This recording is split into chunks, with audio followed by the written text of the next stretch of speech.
choke me like you hate me, but you love me low-key, wanna date me when you... What? Oh.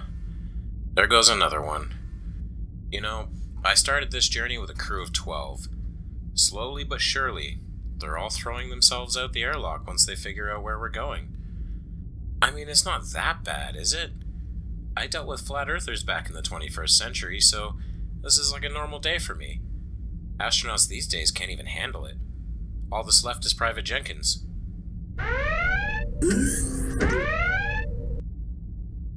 Well, more pay for me then. Assuming I make it back. One eternity later.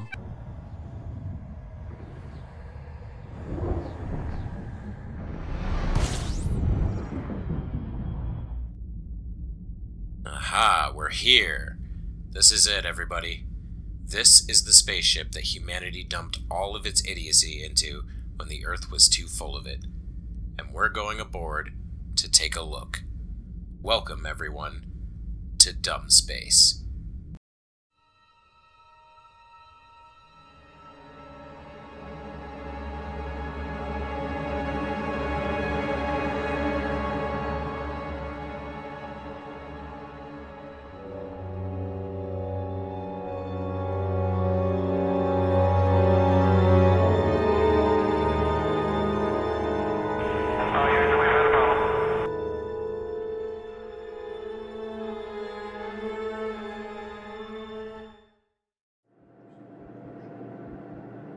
Well, I'm aboard.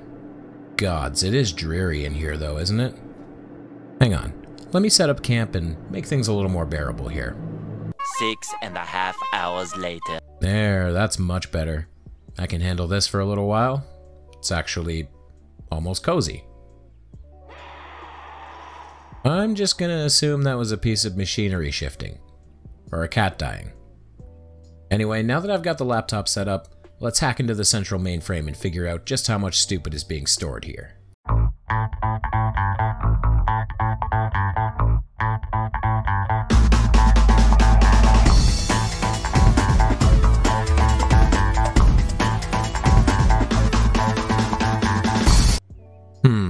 Looks like the first thing we have here is a guy named RV Truth talking about an astronaut on his way to the International Space Station. Let's have a look. With all the lies of this world, one thing they always constantly push is the foundational lie, and that's the nonsense ball Earth. And for those that don't know, recently, I would say about a week or two ago, this so-called astronaut, his name is Victor Glover, supposedly taking footage from the Dragon Resilience on the way to the ISS, and the footage is absolutely ridiculous. People that buy this nonsense have basically piss poor discernment.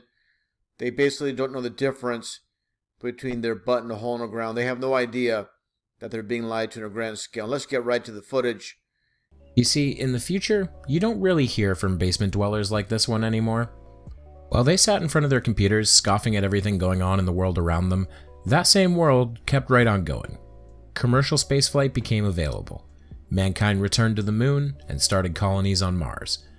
People like RV here were left in the dust saying supposedly over and over again, as though that actually means something. And for those that have eyes to see, it's going to be very clear what is shown here doesn't add up, doesn't make sense. And again, the inconsistencies are very apparent with everything they show throughout history, throughout the whole entire history of the so-called space program. Let's get right to it with this garbage footage, supposedly, again, from the Dragon Resilience on the way to the ISS. Let's take a look here. And the first thing you'll notice is this static ball Earth, non-rotating. You don't see any land formations. And take a look here. Ah, what a foolish man. He thinks he should be able to visibly see a planet's rotation while you're in a low orbit of that same planet. First of all, the Earth rotates at a whopping speed of once per day. Can't really see that. Second, the spacecraft will go around the planet in the same amount of time it'll take for the planet to rotate by about 22 degrees. You can't really see rotation when you're zipping over the surface every 90 minutes. As for land masses, that's also very simple. The Earth is big. The spacecraft is small and very close to it. From the space station, you can only see about 2,000 miles across at any time. The Pacific Ocean, at its widest, is about 12,000 miles across. You do the math, RV. Look at his face here. You know, when we see astronauts in so-called outer space, you know, their faces look much different. They look like they're in what you call distress. Their faces look puffy, look swollen. And this guy literally, you know, obviously not in space, definitely on Earth, just like all of them. And all the tricks that they play on the masses. Again, none of it ever adds up, never makes sense. And I'll get more into that with how he looks here, just like an actor on a movie set. I find it really amusing that RV is babbling about how this young man's face isn't puffy enough to be in space. Meanwhile, if we look in the man's eyes, enhance. Enhance. Weird. There appears to be curvature in the reflection. Anyway, about the puffy faces thing, you see, I remember this video and I know where he's going to go with this. He's priming his audience, telling them that other astronauts have puffy faces when they're in space, but they don't. Look, here's Chris Hadfield on the ground, and here's Chris Hadfield 400 kilometers above the ground. He doesn't look any different at all. But RV has chosen a very specific astronaut's appearance to pick on, and we'll see who in a moment. And let's continue on here just a bit, and I'll get into other footage with other astronauts, and again, how his face, you know, looks like definitely he's not in so-called outer space compared to the other astronauts. Again, they use different means of faking being in outer space, and we'll get into that. Again, there's no rotation of the so-called ball Earth. Supposedly spinning at 1,100 miles an hour at the equator. AKA once per day. And you get nothing. And again, this guy is nothing more than an actor on the world stage, 100%. And again, you know, look at his face. He doesn't have that swollen look. The veins bulging from the forehead like Scott Kelly. And I'll get into that, like I said. But first off, let's have a comparison. What you have here is astronaut Scott Kelly and cosmonaut Mikhail Korniyenko. Now, remember those names and remember these faces. Remember how supposedly they will look puffy and distressed when they're in space. And let's get to the footage here again of these two goons. And look, again, you know, look at the face. Look at the straining of the face. I've covered this several times in the past, where they're basically hanging upside down by a harness. Wait, does he? There's a reason RV has picked on Scott Kelly. Take a look at these extreme close-ups of Kelly's face. You tell me when he's in space and when he's on Earth, and whether or not there actually is any difference. Do you have your answers? Are you ready? Here you go. Only one of those photos has Kelly in space, and his face looks identical to when it's on the ground. RV just chose a quick little screen grab in which Kelly was probably exerting himself in some way, not hard for a 56-year-old man to do, and Russians also ignoring something else. We're all thinking it, but nobody wants to say it. So I'll go ahead and be the one to take that bullet. Black don't crack, RV. Here, let's let Mike Stoklasa of Red Letter Media explain this for us. That's the thing, is he's talking to his son, and you're like, you guys are the same age. The problem is, Jay, is that black don't crack. And like, you know, like Rich, you know, he's 54 years old and lives in his mother's basement, right? Oh yeah, that's what, yeah, I read that somewhere.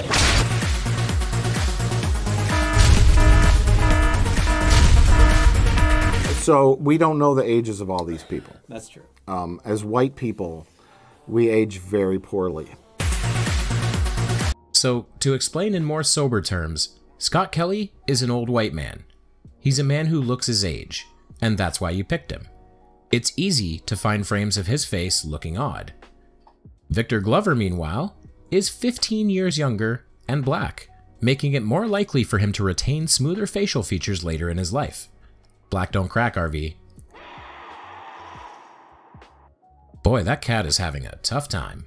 And, you know, the strange body positions that they have, definitely nothing fluid about this compared to, as I shown earlier, with the other astronaut, again, Victor Glover. How exactly are the arm movements unnatural, and how exactly are you going to compare that to a close-up of a man's face with no limbs in the frame? Nothing RV is saying makes any sense. The cosmonaut has his arms crossed, perfectly normal, while Kelly's hang limp at his sides. They hang a little oddly because, get this, he's in freefall. Any normal movement is going to look a little unnatural in a microgravity environment. Who seems pretty cool, calm, collected, and no signs of distress. And let's just play the footage again of Scott Kelly and Kornienko supposedly aboard the ISS. Let's take a look at them again, and just their body features as far as their posture and the faces. And again, just look at the swollen face on both of them hanging upside down. And we've already established their faces are not swollen. That's just what they look like. Let's take a closer look at Kornienko using the same image RV showed us previously, a publicity shot of him and Kelly on Earth. His face looks no different here than it does on the ISS. RV doesn't say anything of substance for the rest of the video. He briefly goes back to Glover's footage to explain how the Earth isn't rotating properly and comparing it with other EVA footage, all the while ignoring that Earth's movement in all of this footage is actually the spacecraft moving above it. Later, he complains that tented fingers is actually a Masonic hand symbol, and a glass-encased model fighter jet is a secret nod to the flat Earth. Seeing what he wants to see all the time. Or rather, not seeing what he stupidly thinks he should see, and thereby seeing the obvious hoaxery he wants to see. Congratulations, RV. You are officially the first entry in my database of dumb. That's enough work for today. Time to bed down and move on to a new part of the ship tomorrow. That was way louder. And closer. Whatever that thing is, it's gonna find me eventually. I should probably do something about that. Oh shit. It's right around the corner. I'm gonna take a peek so I know what I'm up against here.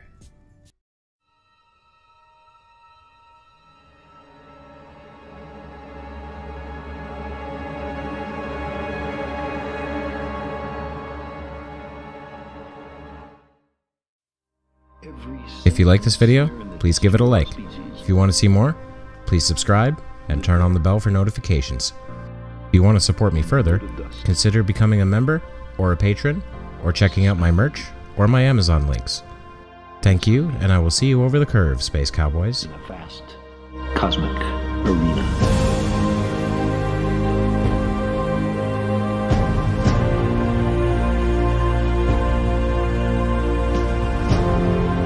Our imagined self-importance